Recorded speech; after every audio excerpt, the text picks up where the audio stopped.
What we would like to deal with is a couple problem passages, problems for people who are reading along and can't make much sense out of what the Bible says. And of course, that's a problem passage is one way to think of it, but I always think that a problem passage is really hiding something of great value if you can uncover it, if you can unlock its difficulty, if you can see what the Bible is saying, you probably then will understand a lot of other passages much better. So even though it's a problem, if you can't understand it, if you continue to try and you continue to look for resolutions, and you do finally find something that's satisfactory, you really gain so much more for it. It was worth every minute of the time it took to do it. So that's the spirit of it. And I'll just briefly, before we get into what we have prepared, just wanted to get you to turn to that Psalm 51 and just illustrate the point that we're trying to make about this. Psalm 51, verse 5. I'm not at all trying to give you an exposition of Psalm 51. Some of you may very well see that the answer is in expounding the whole of it. I don't have a problem with the whole of it. I had a problem with verse 5, because it said, "Behold, I was shapen in iniquity, and in sin did my mother conceive me." And since David is talking about a sin, and he's talking about a sin which everyone gets to know by the fact that the Bible speaks about it, and by the fact that the Bible has spoken about it, everybody has read the Bible, knows about it, there would be hundreds of millions of people knew about this sin. So to understand what he means when he says this in verse 5 is to think about what he meant by his mother. What mother is he referring to? Is he referring to his literal mother? Is he referring to an ancestor, maybe going back to Eve? What does he mean when he says, "I was shapen in iniquity, and in sin did my mother conceive me"? Now there's a companion passage which is only companion in the sense that it has similarities. It's not really a companion passage in the sense that one gives you the answer to the other, but if you were to turn to the Gospel record of John, chapter 8, you find something similar in that Jesus said to the people that he was talking to at this particular time, for the very awkwardness that they were presenting to him in his exposition, he said in verse 44, "You are of your father, the devil, and the lusts of your father ye will do. He was a murderer from the beginning, and abode not in the truth, because there is no truth in him. When he speaketh a lie, he speaketh of his own, for he is a liar, and the father of it." So the passage in Psalm presents who is the mother. Passage in John presents who is the father. Like, who was he speaking of? Would they have understood who he was speaking of? And how certain can we be of our resolution of these matters? So that's the areas that my mind was working on and trying to resolve these, so that I have a better understanding of the whole setting because of this. So we just go through the psalm, and then we can maybe put some sense to the verse. So it is a psalm of David, and we're given in the title that it was when Nathan the prophet came to him after he'd gone into Bathsheba. So we don't want to go into all that record, because we'll assume that most of us, if not all of us, understand that. But what David said is really quite important. "Have mercy upon me, O God, according to thy loving kindness. According to the multitude of thy tender mercies, blot out my transgressions. Wash me thoroughly from mine iniquity, and cleanse me from my sin. For I acknowledge my transgressions, and my sin is ever before me.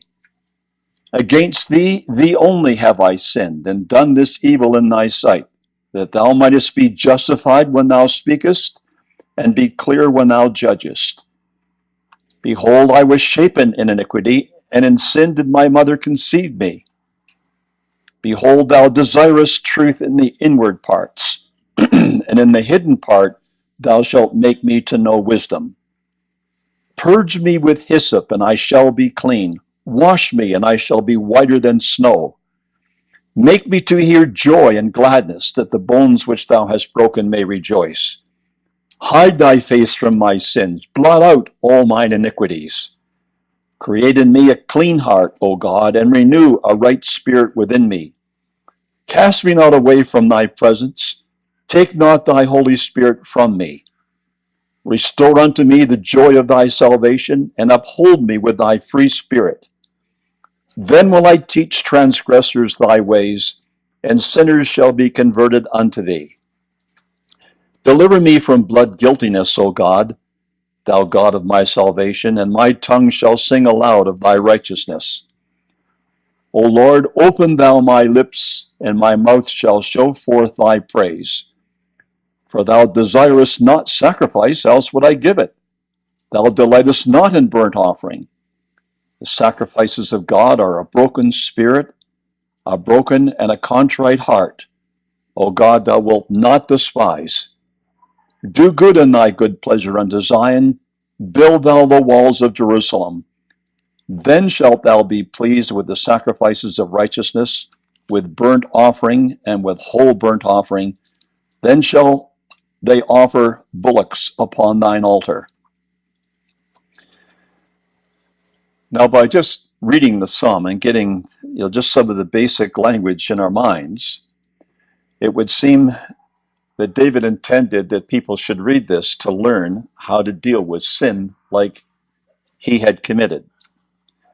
Because there was no sacrifice that he could offer, he must have felt, and maybe for a good deal of time, was really wrenched in what he would do about this when it came to his mind in its fullest sense. It's interesting. It doesn't take long for one to come to their mind in an act like he had committed. If you think of Amnon, it was probably moments after he had committed his sin that he came to see, and probably very clearly, how foolish he had been. But David wrestled with this, it looks like, for about 9 months. And if the judgment that Nathan spoke to him about, that the child would die, meant that when he actually had the words of Nathan to listen to, the child was born, then yes, it was that long. Which David talked about, my bones are just sort of just agonizing because of the heavy hand of God upon me. And that must have been through his mind, through the lack of peace that he had and the lack of ability to see how to deal with this. But having got that far, then he was prepared to cooperate, obviously, with God in inspiration to write this.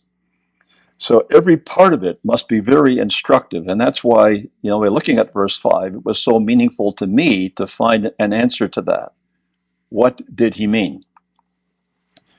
So just go through them. I'm sorry I didn't advance those slides if you're following along.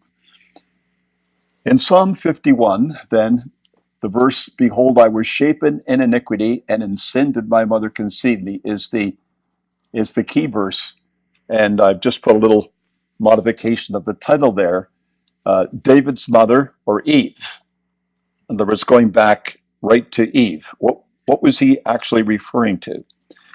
And that's when we would look at every other part of Scripture we could to try to find a suitable answer to that. And there weren't, to my mind, when I was looking through it, a whole lot to work on. But this was one of the ones that came out of the text to me and had something to say, because this comment in Genesis 3, verse 20, seemed to me to be either out of order or illustrating something that doesn't necessarily just follow.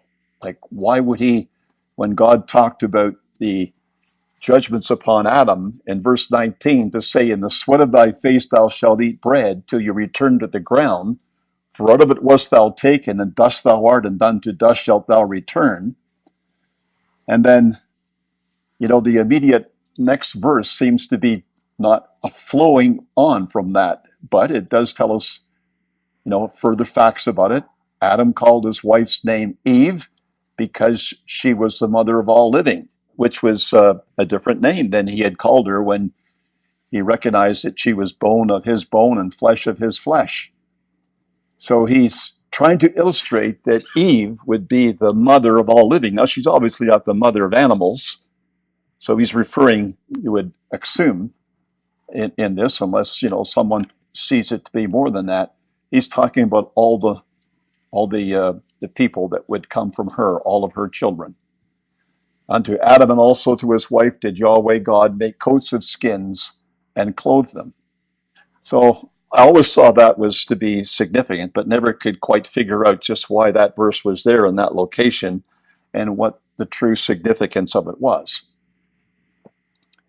We know this verse. This verse is talked about a lot more than other verses. In Genesis 3, verse 15, in the conversation that God had with the serpent, just connecting it to verse 14, Yahweh God said unto the serpent, because thou hast done this, thou art cursed above all cattle and above every beast of the field. Upon thy belly shalt thou go, dust shalt thou eat all the days of thy life. And I will put enmity between thee and the woman, between thy seed and her seed. It shall bruise thy head, and thou shalt bruise his heel. And of course, it's not just Christadelphians, but people who have read the Bible and looked at that have seen that was a prophecy about an enmity between thee and the woman, between her seed and the serpent's seed. Now, that would be a bit of a stretch if we really thought that that was to be literally taken, that there was going to be some later serpent, literally, a descendant of that serpent, that was going to be the one that would be in conflict with the descendant of the woman and that particular descendant. So I think any one of us that reads it would sort of tuck that away as well as a significant part of the prophecy and of the story, but not specific enough that we can just immediately see what it means. So we continue. And there's a number of things that stand out. So if you go to 1 John chapter 3, there's this comment about Cain, which is hard to put into place, but it obviously fits there somewhere, because in verse 11 it says, this is the message that you heard from the beginning, that we should love one another, not as Cain, who was of that wicked one, and slew his brother. And wherefore slew he him? Because his own works were evil and his brother's righteous. Well, quite apart from what other is said in verse 12, the bolded part stands out, that he was of the wicked one. So who was the wicked one? Was the wicked one Adam? I mean, our minds would be naturally directed to Adam. He was his father.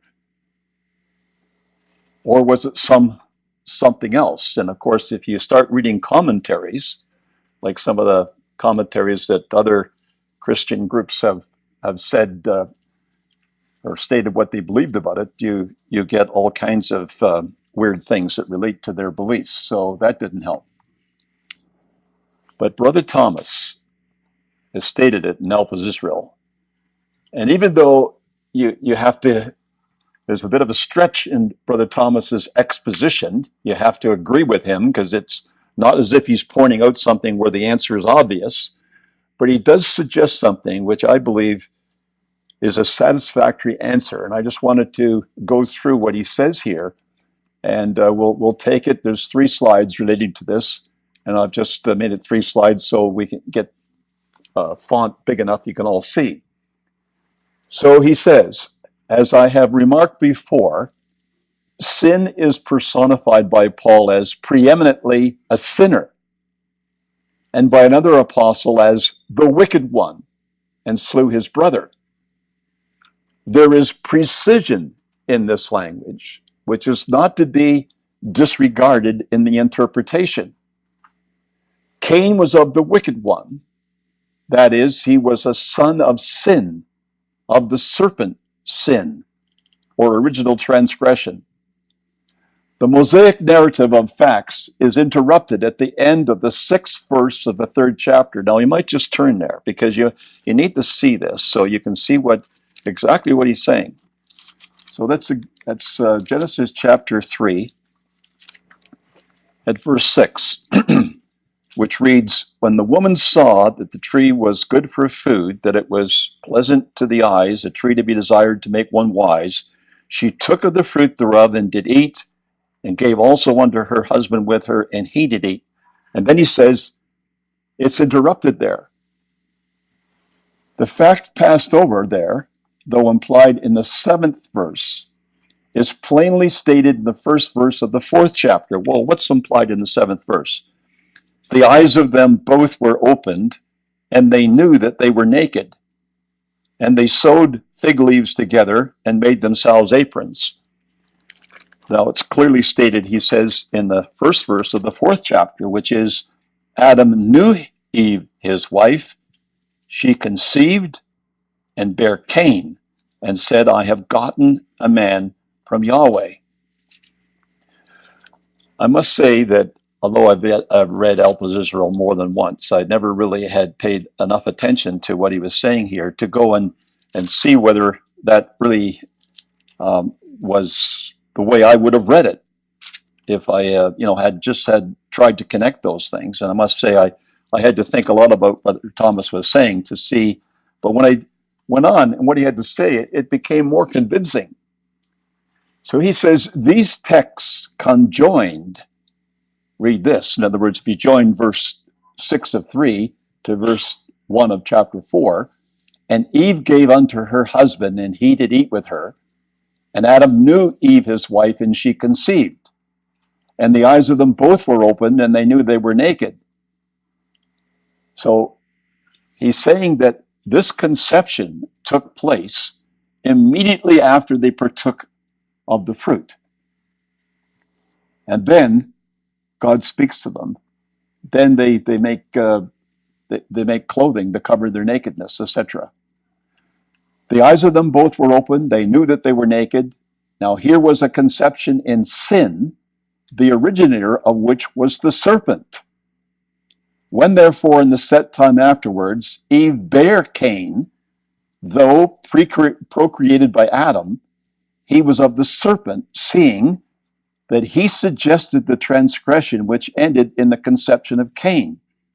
In this way, sin in the flesh being put for the serpent, Cain was of that wicked one, the preeminent sinner, and the firstborn of the serpent's seed. I don't know if I could have got that out of that myself. Having read it a number of times, it was really this exposition of John Thomas that put that together, and then looking at some of these other passages, started to see much more sense than I could any other way. That in the conception occurred at the particular time just after they partook of the fruit. So he says it's as if the procreation was obviously performed by Adam, but he was the son of the serpent because he suggested the transgression which ended in the conception of Cain. So we're looking at a father and we're looking at a mother, which are used in an unusual sense in other parts of the Bible, but that's where we got their beginning. In this way, now the bolding there is mine, not John Thomas. You don't see that in Elpis Israel. In this way, sin in the flesh, that expression, sin in the flesh, only used once in the scriptures, but he's using it, I'm not sure he's necessarily thinking of the place where it is used in the scripture, but using it for the fact that we now have inherited something from Adam and Eve, being put for the serpent. Cain was of that wicked one, the preeminent sinner, and the firstborn of the serpent's seed. Now, that blending of figurative things with natural things has always been very confusing in the Bible. But it is so important to be able to sort it out that, our approach to would be that we would say, look, this has got to be natural unless it cannot be natural. Well, it couldn't be natural. The father of Cain was Adam, but in a figurative sense, the father of Cain was the serpent. That's what he's saying. For people who are used to looking at figures in the Bible and thinking figuratively, that is a really enlightening way to think of it. But it would not occur unless we were having problems with, say, John 8. We couldn't really make sense of what was said in 1 John chapter 3.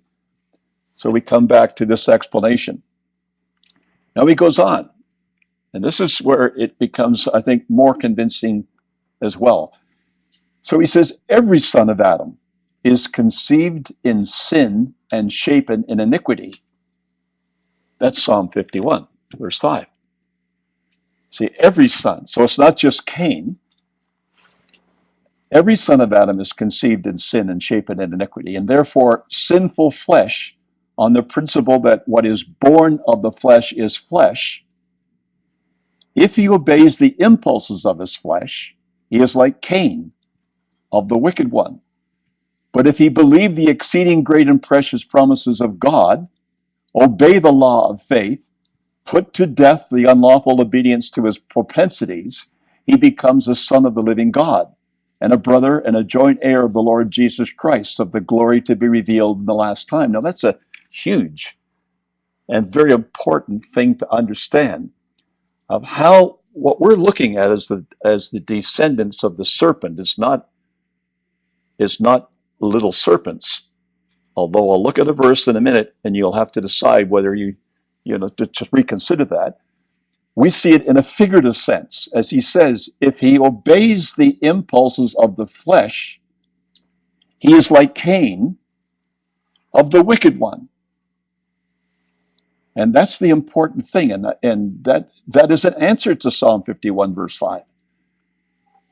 A far better answer that I was ever able to come up with by searching without knowing that connection or that exposition. So let me just go through a couple other things that make maybe even a little more sense now when you think of it that way. So in Numbers 21, we know we have this incident in Israel's history where it says, the people spake against God, against Moses, wherefore have you brought us up out of Egypt to die in the wilderness? There's no bread, there's no water, and our soul loatheth this light bread. All of the bolding rather is mine. And Yahweh sent fiery serpents among the people, and they bit the people, and much people of Israel died. Now, it's this reoccurrence of serpents. Obviously, this was not just an isolated thing. They just happened to be going through the wilderness and run into serpents. No, it says Yahweh sent the serpents among the people. God was going to teach the people something. And in verse 8, Yahweh said unto Moses, when the people appealed to God, and I mean, there's a lot of wonderful things about this to illustrate a bigger picture that fits other passages. But just quickly, in the points we need to make here to connect where we're going, Yahweh said unto Moses, make thee a fiery serpent, set it upon a pole, and it shall come to pass that every one that is bitten, when he looketh upon it, shall live. And Moses made a serpent of brass, put it on a pole, and it came to pass that if a serpent had bitten any man, when he beheld the serpent of brass, he lived. Now there's, I don't know if we can exhaust all of the things that we can learn from that episode. It's only got a few verses. It's pretty well all that the Bible has to say about it, except a comment or two in the New Testament. But it's a serpent. And it was biting people, and they were dying. And the people that were being bitten were the people that were complaining about God's way and were very weak in spirit because they couldn't deal with the hunger and the thirst they had, and they were prepared to say, as far as the man is concerned, our soul loatheth this light bread. It was to despise what God had provided and was able to keep the whole nation alive for 40 years. Just imagine if we only had one thing we ate every day, every meal over here. It would be probably a few complaints even here about that. But no, it kept everybody alive and everybody healthy. But this serpent of brass, I often wonder what you think about this.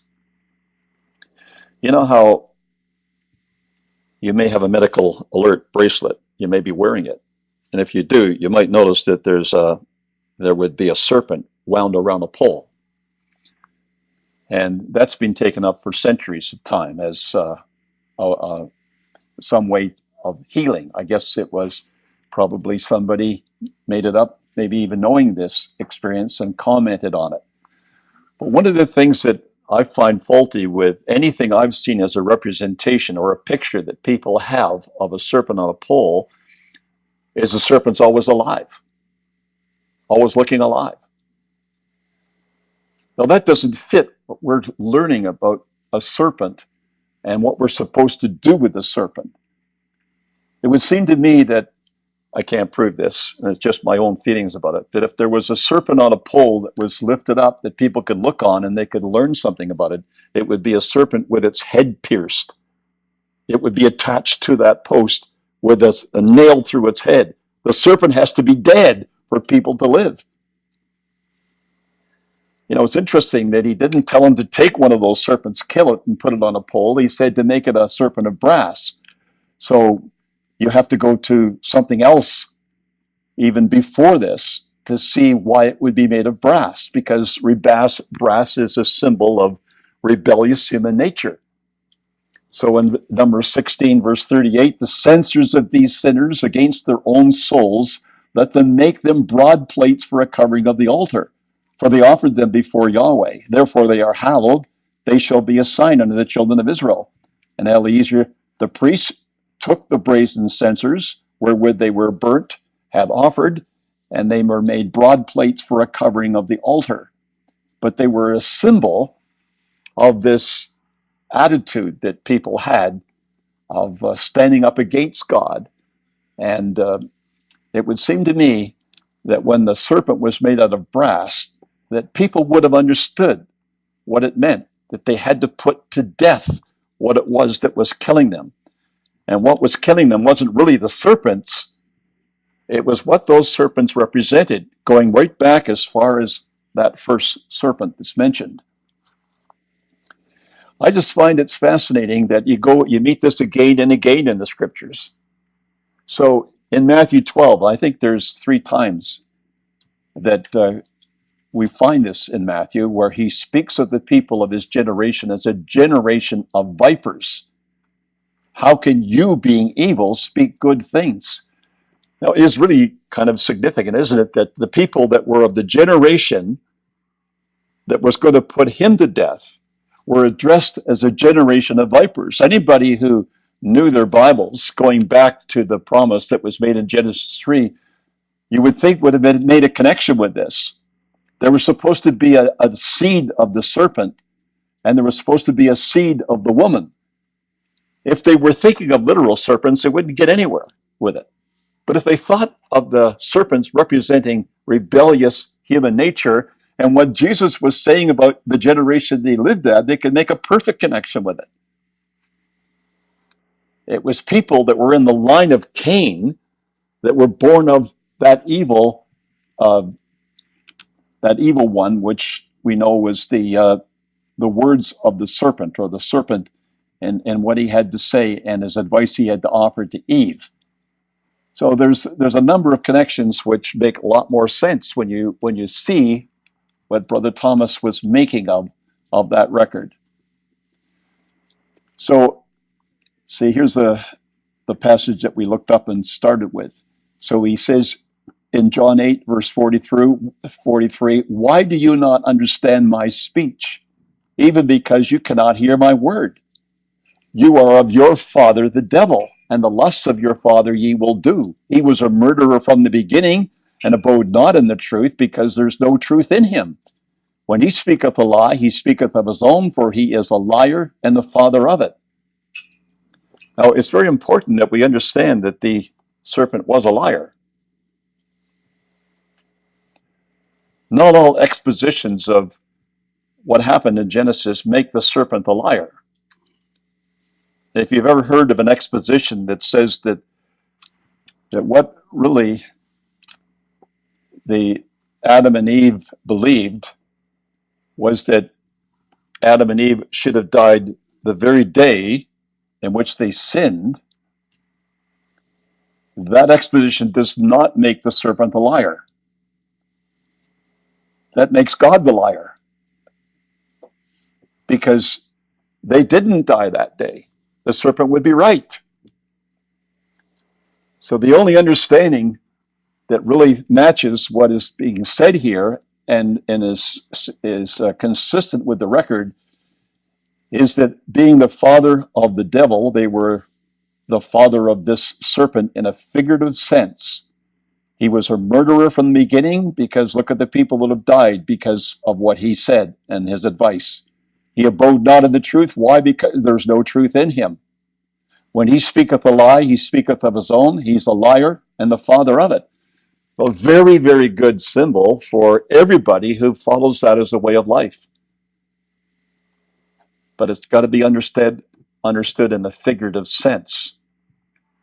And you can see, brothers and sisters, that that's what we have got to do. We've got to see, even though it's difficult to see, and it's a stretch for our understanding, initially, maybe, later on, it's very consistent with our understanding to see that figurative language explains this far better than a literal language. So when we get into the problem that all of us have, you can see how you can say consistently that our mother did conceive us in sin, because we all have a carnal mind.